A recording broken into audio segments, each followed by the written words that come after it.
每天一点心理学，了解自己，看见他人。你好，这里是心灵时空。今天想跟大家分享的是，疗愈自己，从改写你的人生剧本开始。相信不少人都做过这样的事，就是躺在床上准备入睡时，会在脑海里编故事，而你自己可能就是故事中的一个主角。也许是逐鹿天下，也许是男女虐恋，你给自己的角色设定了身份背景和人物性格，然后顺其自然地推动这个故事发展。那大家有想过吗？其实我们的人生也算是一个剧本。加拿大心理学家埃里克·伯恩提出，我们童年时期会形成对自己一生的路径描绘，就像一个人生剧本。这个剧本有意识层面的，但更多的是来自潜意识层面。你不知道自己为什么会有这种感觉，也不知道自己又为什么会做出这种选择，但就是那么做了。听起来可能会有点抽象，下面我来举几个例子，帮助大家更好地理解。比如童年时有一次你去亲戚家吃饭，因为没有表现好，被父母当着众人的面狠狠骂了一顿，你感觉很难堪。长大后，你也许就会排斥走亲戚，甚至排斥任何社交，因为你觉得自己可能会表现不好，会招致批评，所以会想尽办法避免一切会让你受伤和难堪的场合。也许当年的那件事，你父母早就不记得了，你自己可能也记不太清楚了，但是你的潜意识还是留下了痕迹，让你每次到这种社交场合都会很紧张，很压抑。再比如有一次你被冤枉了，你告诉父母，父母却没有认真听，随便敷衍了你两句。好了好了，多大点事儿，你不要这么小气，我这正忙着呢，你一边去玩去。这样的你体会到的是被忽视，以后遇到任何困扰的事情也只会选择自己扛，因为你觉得说出来也不会有人帮你。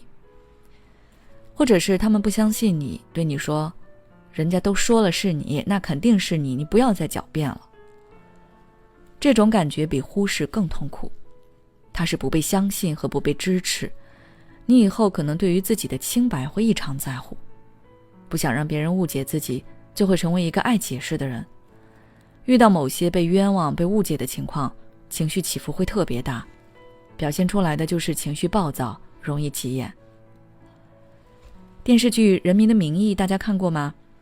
剧中赵德汉在被抓时说了这样一句话，我1分钱都没花，不敢，我们家祖祖辈辈都是农民，穷怕了。赵德汉是从农村走出来的，他经历过贫穷，心里是极度期盼自己能够摆脱那种境况的。他受够了贫穷，可又无能为力，这时只要给他一次机会，他绝对会不惜一切去抓住，哪怕代价很大。因此从这点来说，他会贪污好像是从一开始就决定了。赵德汉这个角色让人印象最为深刻的就是他贪污了很多钱，但却没有花。其实这也跟他自己给自己设定成农民的儿子这个身份有关。他虽然不喜欢自己贫穷的家境，但是不可避免的也被影响到了。他保守胆怯，生怕自己会被抓，不敢冒一丝风险。这就像很多农民把钱都放在家里一样。赵德汉也把他贪污来的钱攒在一个别墅里，这让他内心感觉到安全。我们很多人都是走在自己设定的人生剧本里，而其中的剧情就是我们内在关系模式的对外展现，它就是由你过去的经历、习惯的互动方式所构成。不是有这么一句话吗？3岁看小，7岁看老。你对未来的选择，其实早在年幼时就已经决定了。如果你没有看到它，那就会深陷其中，麻木地进行演绎。我们只有放下头脑中的剧本，试着去看见真实的自己和真实的别人，才能形成新的模式。就像我们看电视剧时，以上帝视角，我们很轻松的就可以找到破局方法。可是带入某个角色，我们却很容易当局者迷。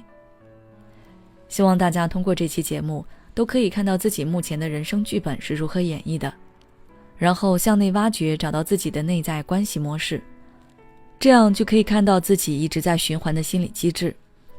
之后你要做的就是改变自己的思维，让自己彻底跳出这个循环。好了，今天的分享就到这里。如果你还想要了解更多相关内容的话，欢迎关注我们的公众号心灵时空，